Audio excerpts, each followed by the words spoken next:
Assalamu alaikum students. Hope you are fine by the grace of Almighty Allah. Welcome to our online chemistry class of Cosmic School. Students, do you enjoy your online classes? I hope you are enjoying your online classes.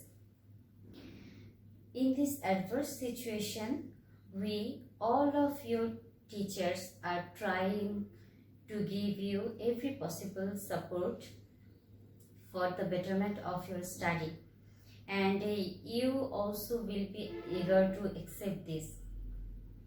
I know you are missing your regular classes in your school and your friends, and I am also missing your presence and different types of questions. You ask us to understand any topics, but right now we have nothing to do, because we can only pray to Allah to save us and our dearest country from this crisis. And we know all Bangladesh is a developing country, and for Bangladesh it's a very big challenge to overcome this crisis. So we always have to pray to Allah to save us from this crisis as early as possible. And may Allah bless us, may Allah bless our country. And so let's start today's class. Today I will start with electron affinity, the another periodic property of any element. Okay, electron affinity. From these two words, electron and affinity, we can assume the meaning. Affinity, the word affinity means attraction, and electron affinity means the attraction towards electron. The attraction towards electron. Then, what is electron affinity? It's a complete opposite process of ionization energy. Okay, this is a complete opposite fact of ionization energy. For in case of ionization energy, to remove one electron or 1 mole of electron from any atom, we have to apply energy. We have to need energy. But in that case, this is the process of adding electron. This is the process of adding electron, and to add an electron or 1 mole of electron to any atom, electron releases energy. It emits energy or releases energy. Okay. Then how can we define electron affinity? The electron affinity can be defined as the amount of released or emitted energy to convert an neutral atom or a mole of neutral atom into a mole of negative ion by adding 1 mole of electron in their gaseous state. This is the important word, in their gaseous state, because we need isolated atom. In solid and liquid state, atoms are associated with another atom, but we need isolated, completely separated atom, and which is available in gaseous state. Okay, then the amount for adding 1 mole of electron into 1 mole of any atom and produce 1 mole of negative ion, this amount of released energy is known as electron affinity. That means electron affinity is the amount of energy. Let's explain with an example. It's a diagram of an atom.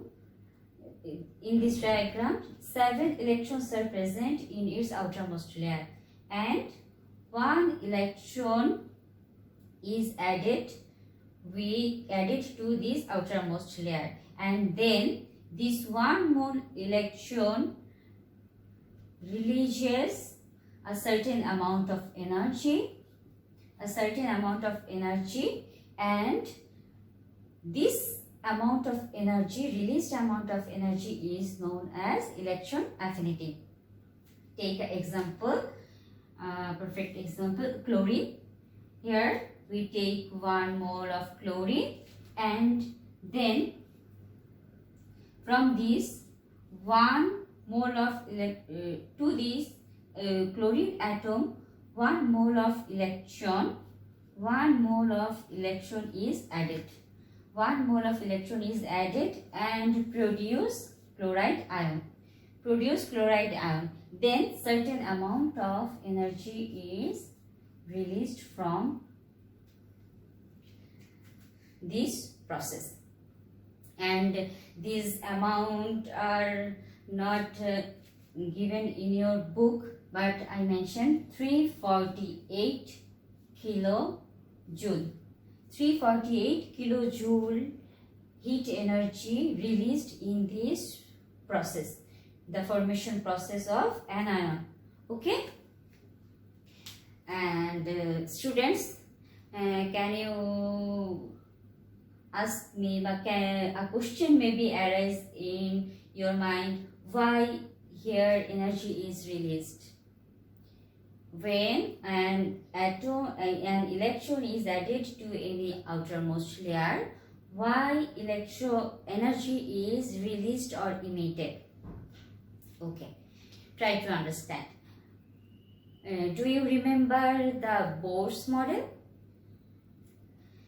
Bohr explained the structure of atom, and his model, he mentioned that the energy level which is closest to nucleus in an atom is the lower energy level. This level has lowest energy, and if we go from the nucleus to outward, then the energy level increases.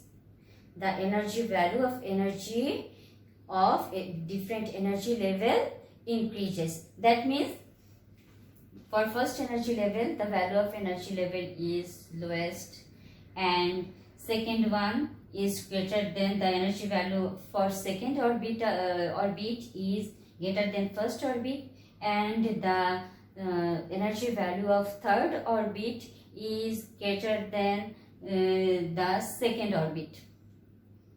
Okay, and when in Bohr model we have learned about that when any electron moves from higher energy level to lower energy level, moves or drops from higher energy level to lower energy level, it releases energy. It emits energy as the electromagnetic wave. It releases energy and drops to this layer. And if any atom moves to higher energy level, then it absorbs energy. And shifted to higher energy level. And this concept is used here. Students, try to understand carefully. Here the electron is added from outside.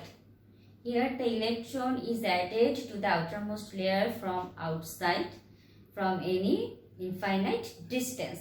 Then this is far away from this nucleus. That means we have to consider this electron has highest energy, higher energy than the electrons of this atom.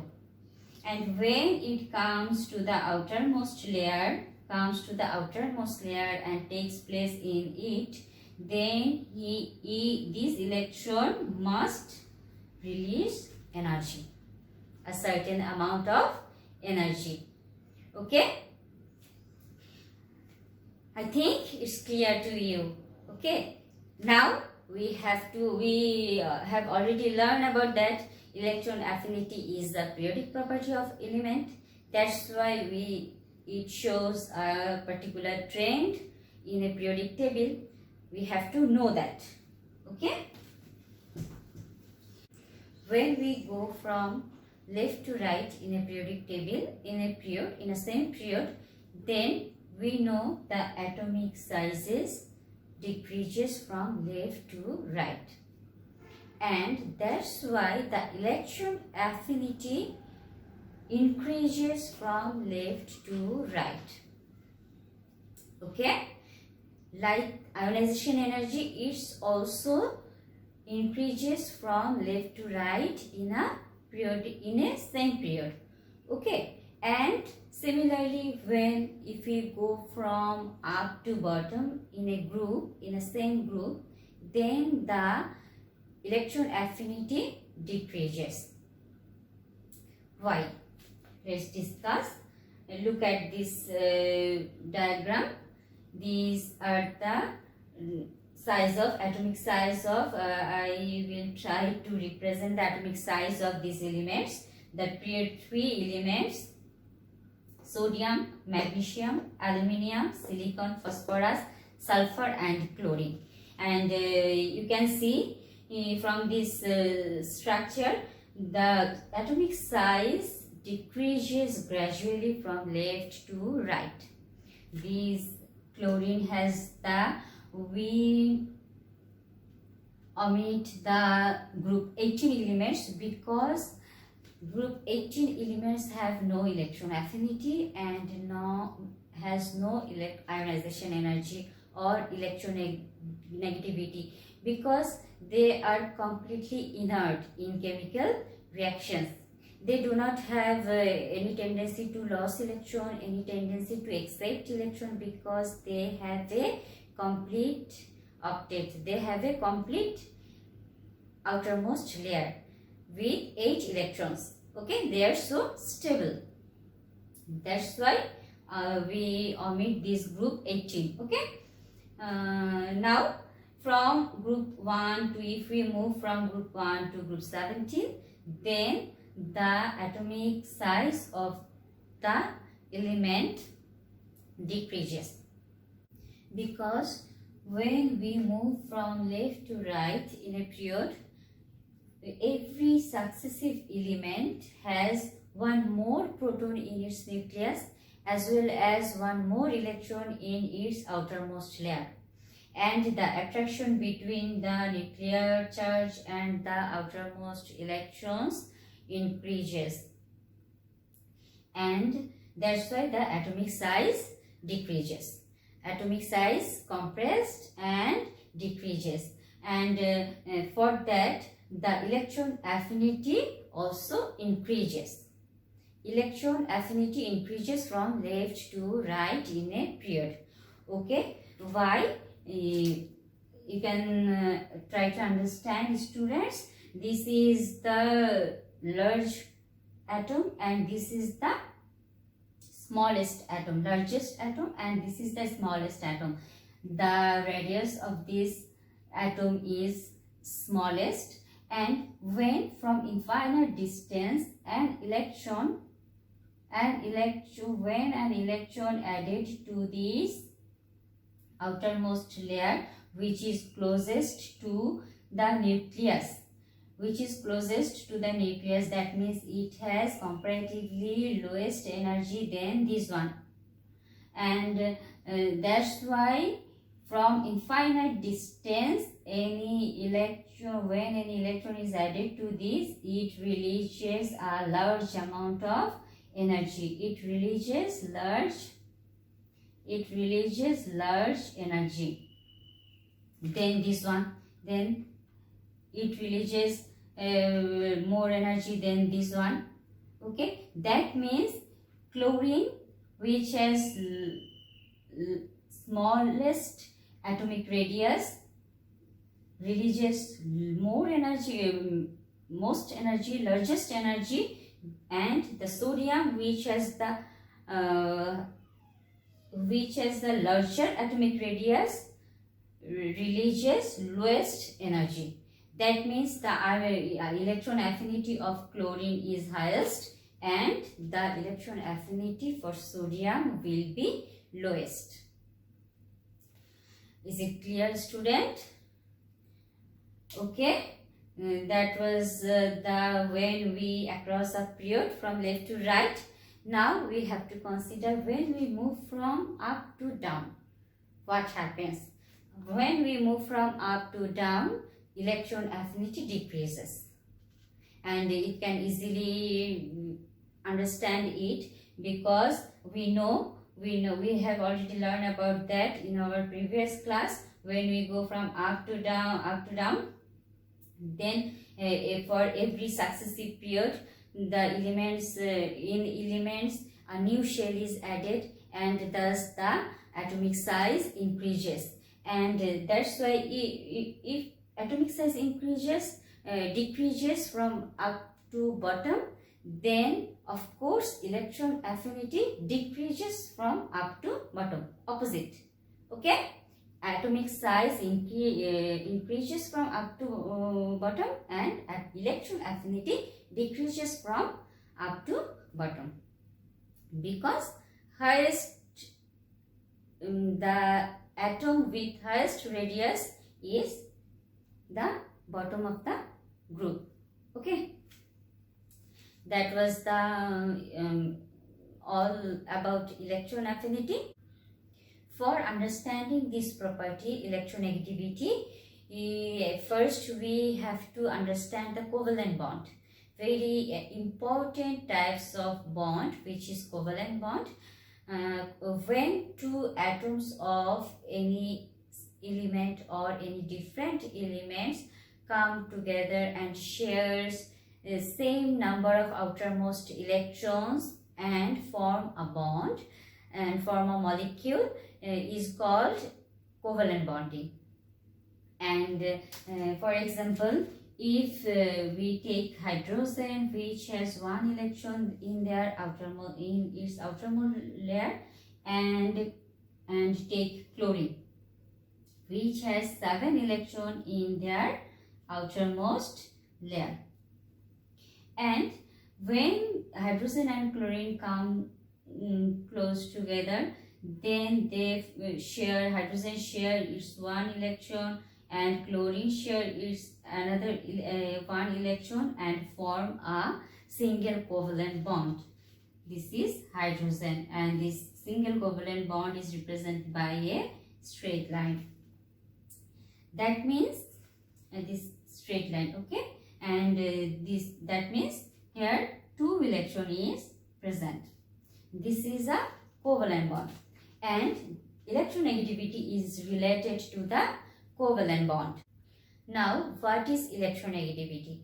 When two atoms of a different element form a molecule by covalent bond, then by sharing same number of electron, but one atom try to grab or attract the shared pair of electron towards itself, then this property of that element is known as electronegativity. And that means the tendency or the capability of any atom to attract the shared pair of electron towards itself is called electronegativity. And it's a periodic property, and when it is also related to atomic size or atomic radius. Okay, and that's why when we move from left to right in a period, then electronegativity increases, and when we go from up to down, the electronegativity decreases. If the atomic radius is highest, then the electronegativity will be lowest. Okay, try to understand how it is possible. Okay, is hydrogen. Okay, hydrogen. It has only one proton in its nucleus. And now chlorine. Chlorine has 3 energy level, but hydrogen has only 1. But in nucleus it has 17 plus charge, because 17 proton is present in chlorine's nucleus, and that's why the attraction between the 17 electron and 17 proton is much higher than the hydrogen. That's why its size is smaller than hydrogen. Its size is smaller than hydrogen. And that's why when the electron is I draw it clearly. Okay, this is hydrogen sharing by overlapping orbit, and this is 17 plus charge in nucleus, and there only 1 plus charge in center. Here 1 electron from hydrogen, 1 electron from chlorine, and it has also 6 electron, and this sharing to complete the octet 8 electron in outermost layer. Okay, and that's why this is the shared pair of electron. This electron comes from hydrogen, this electron comes from chlorine, but the size of chlorine is smaller than hydrogen. That's why the distance between the nucleus and the shared pair of electron is lowest for chlorine, and that's why this nucleus attracts the shared pair of electron more than the hydrogen, and this shared pair of electron transfer towards chlorine. In simple form, we can write these shared electrons are attracted by chlorine, and that's why electrons have negative charges. That's why there on chlorine a partial negative charge arises, and on hydrogen a partial positive charge arises, because the negative electron removes from hydrogen atom and moves to chlorine atom. That's why hydrogen gets partial positive charge, partial represented by delta, partial positive charge, and chlorine gets partial negative charge, and this is the electronegativity, and that's why we can call chlorine has more electronegative element than hydrogen. We can compare chlorine has more electronegativity than hydrogen, and that's why chlorine is more electronegative element than hydrogen. This is the process how the atomic radius influence the electronegativity.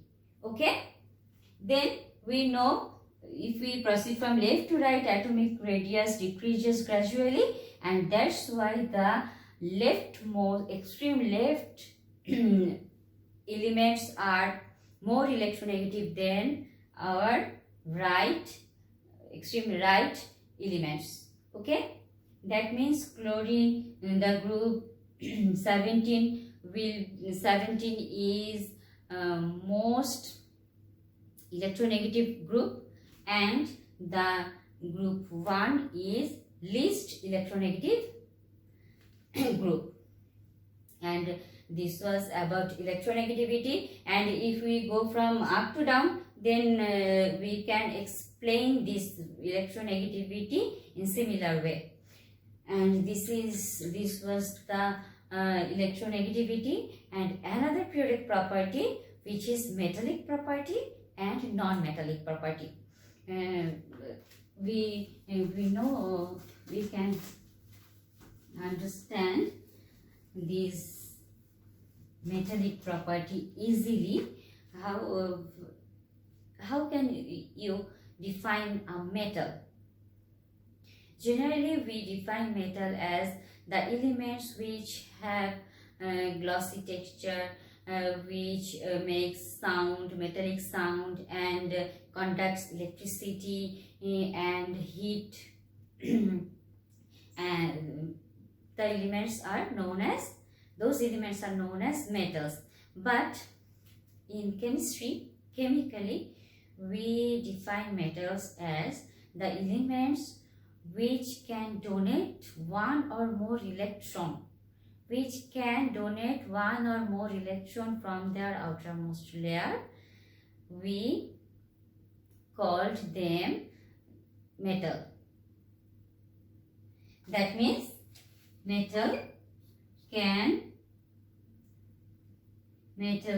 donate electron and form positive ion. Okay? And this property is called metallic property. The property which is shown by metals by donating electron and producing positive ion is called metallic property. And metallic property also is a periodic property. From left to right in a period, metallic property decreases. Why? The tendency to donate electron decreases from left to right. Only group 1, 2 and 3 elements which have respectively 1, 2 and 3 electrons in their outermost layer, they can give easily electron and form positive ion. And after that, group 13, 14, 15, 16 and 17, they have very less tendency to donate electron. They have the tendency to accept electron, and this tendency is known as non-metallic property. Non-metals are the elements which can give electron, which can accept electron, accept one or more electron to its outermost layer and form negative ion. These elements are known as non-metals. Okay, then non-metals can accept electron and produce negative ion. And this is also a periodic property. Periodic, if we go from left to right, then non-metallic property increases. That's why group 17 elements are very reactive non-metals.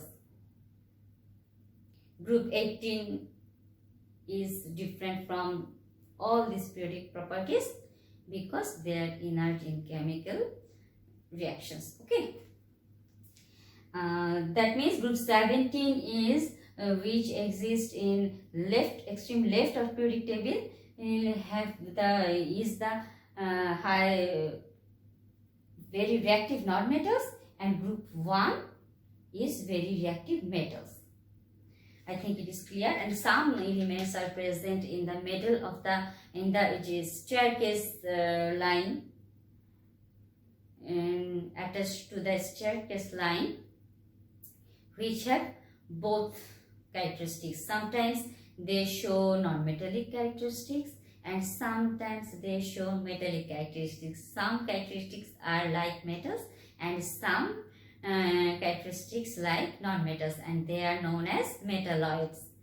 Okay, and these metalloids are very few in number in periodic table. And that's all about the periodic properties of the elements